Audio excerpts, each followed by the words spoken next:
Assalamualaikum warahmatullahi wabarakatuh. Okay, hari ni adalah hari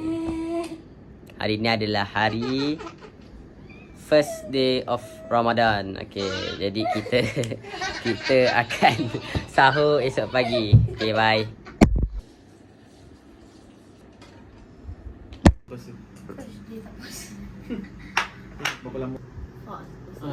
Okay, sekarang kita nak bersahur. Jadi Bismillah.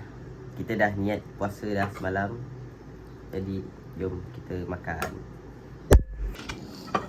Bismillahirrahmanirrahim. Yang itu sama Fadil anak dari Pak Insyaallah.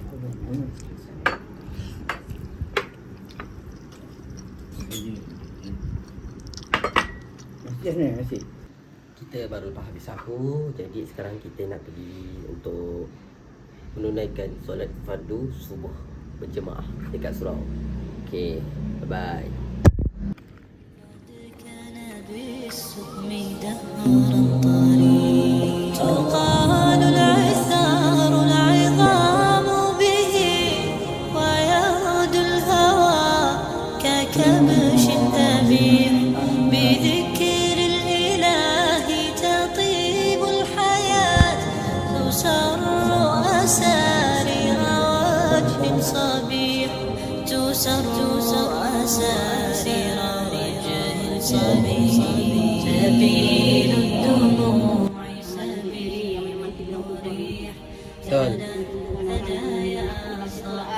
Betul. Guys, tadi kita baca Al-Quran, kita dah baca satu surat tu. Ini kan pada Al-Quran kan? Bacalah niat. Niatkan.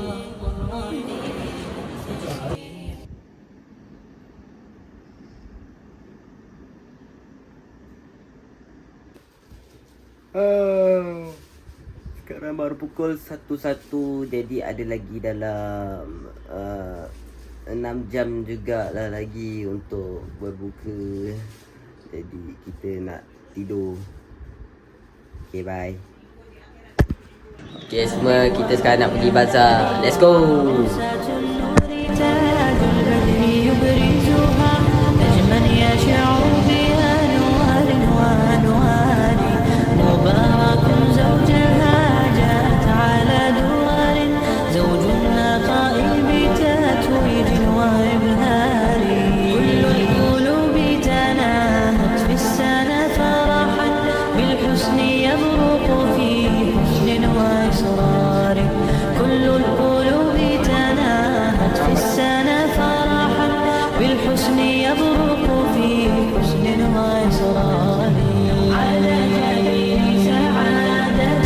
Sekarang kita nak balik dah. Dah siap beli barang-barang dekat bazar. Jadi jom kita balik.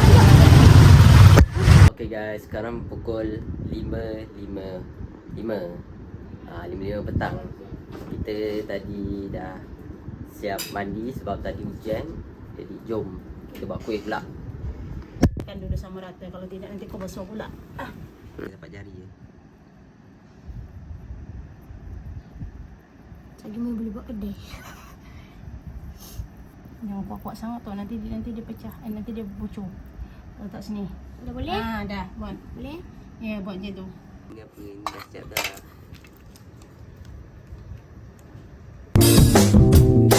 With the air, like I don't care, baby, by the way. Because I'm happy. Clap along if you feel like a room without a roof. Because I'm happy. Clap along if you feel like happiness